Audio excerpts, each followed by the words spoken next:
Historically, those of you who are taking notes, if you would want to in your prayer time, reference Acts chapter 17 and 18, you can kind of get a historical overview of where Paul was at this particular time. He arrives in Corinth after somewhat of an unsuccessful campaign in Athens, Greece. Acts chapter 17, it shows him at Mars Hill debating with the Epicureans and the Stoics about who God is, and he's going back and forth, and he's trying to convince them of who God is, and he explains to them about the unknown God, and he says to them, "Him I declare to you today." And Kelly, Paul takes a lot of time trying to teach people who God was, and he's somewhat unsuccessful. He's somewhat burdensome because they're just not getting it. And so at the end of chapter 17, the text says that there are some, only a few, that actually cling to him. And there's only a few that actually follow his word. And so he boards a ship en route to Corinth, and he's feeling somewhat dejected, somewhat apprehensive, and he's feeling somewhat alienated because after all he's done in ministry, they just didn't get it. I could preach right there something else from a pastoral sense, but I won't. They just didn't get it, and he didn't get it. And so he has a 5-hour journey from Greece to Corinth. And Dad, when he gets off the boat on the dock of the Corinthian region, he walks another 8 miles. He's traveled 5 hours, and then he walks another 8 miles till he gets to this great city of Corinth. And when he gets to the city, Uncle Ted, he's kind of intrigued by what he sees, because the city is undergoing, historically, Mother, this great renaissance. Julius Caesar, the Roman emperor, had decided to rebuild the city after he had laid in waste for 100 years. He rebuilds the city, and he restores commerce and business. And it's almost like Los Angeles, almost like New York, almost like Dallas, Texas. A lot of business, a lot of things going on. And Paul becomes intrigued with this city. He becomes intrigued by what he sees. But he's really not thinking too much about ministry, because he's still feeling the soreness from the rejection in Greece, and he's still feeling the stiffness of not being received. And so when he gets to Corinth, he just wants a job, doesn't want to be bothered, Don't know why nobody ask me no questions. Hello. You've had days like that, I know Jesus is real, but I don't feel like talking about him today. Now, if you super saved, this ain't got nothing to do with you. I'm talking to some people that aggravated you so bad that you just didn't want to be bothered. God is going to be one of those days. And so he just gets a job. He finds Aquila and Priscilla. And I'm in Acts 18 now, when he begins just to make tents. He just wants a job. He just, I'm not really thinking about starting a church here. I just want a job. I'm just going to work. I'll go to the synagogue. I will argue with you. And there's over 600,000 people here in this city. And it's crowded. But in the midst of it all, here comes that eternal press.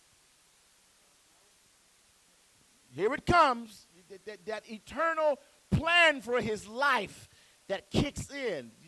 That just like fire shut up in Paul's bones when he doesn't want to be bothered with ministry. He doesn't want to be bothered with trying to teach people who may not receive what he has to say. He really doesn't want to try to do ministry in the midst of people who are just so blind to what he has to say, and I don't want to deal with it. What you don't understand sometimes, honey, that when people up before you ministering, it's very personal to them because they are on divine assignment from God to bless your life. And when it looks like you ain't getting it, it don't bother God. That hurts my feelings. I've been up all night. I've been studying for 3 and 4 hours trying to enrich your life, and you look like you bored to death. I ain't complaining. I'm just telling the truth, you know. And so Paul is I don't no church, no church. I don't want church. I just want to work a job. And he's making tents. But in the middle of his making tents, here comes that eternal call that meets him in Corinth, and God eventually and essentially says to him, there is a work here in Corinth. Oh, God, help us, Jesus. When Jesus looked at the multitude, he was moved with compassion. And the compassion is a very strong word, Pastor, because it means Jesus shook in his very bowels. Because, see, ministry is not for people who want to be comfortable. It's not for you. Tell somebody this ain't for you. If you think this is about glitz and glamour and bling, forget it. You don't get up here looking to be accepted, because you're not. Don't get up here looking to be rich. You should stay in your cubicle. Don't come on this side of this desk. You should stay at the office. You keep filing your records, because if you come on this side right here, oh, God, I'm full today. I didn't think I was this full. And so, and he develops a relationship with this city. He has an affinity, Auntie Pat Ford. He's developed this intimacy with the city of Corinth. And according to Acts chapter 18 and verse 11, he stays there for a year and a half. I'm going somewhere. Don't worry, I'm going somewhere. He stays there for a year and a half. But you know what? He left. Set you up so I can knock you down. He left. Didn't matter of the personal feelings that he developed with those people. Okay, you got it, Sister Cynthia. Let me get work the rest of this. It's just everybody else needs to get where we at. It did not matter that Sister Thiva, he had developed such a personal love for the city when his assignment was over.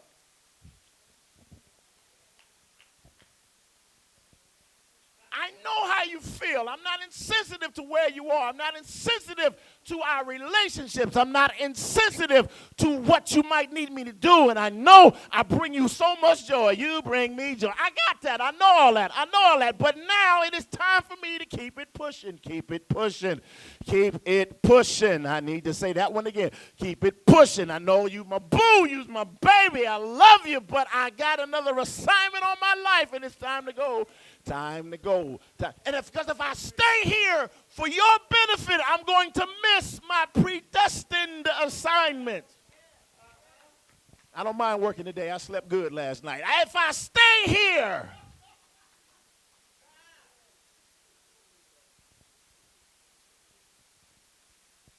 oh, God, I dare ask you the question, who is it that you are accommodating in your life right now, huh?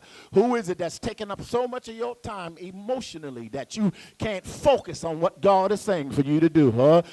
That's the whole message right there. I can sit down right now. Who is it that's in your life now that's sucking on you so much, that's pulling on you so much that you can't hear God speaking in your ear, and it's time for you to go to the next level? God, I feel you right here. Who is it that's pulling on you so much? Who is it that's taking up all your time, that's taking up all your energy, and every time you try to do what God is calling you to do, they are sucking on you so bad?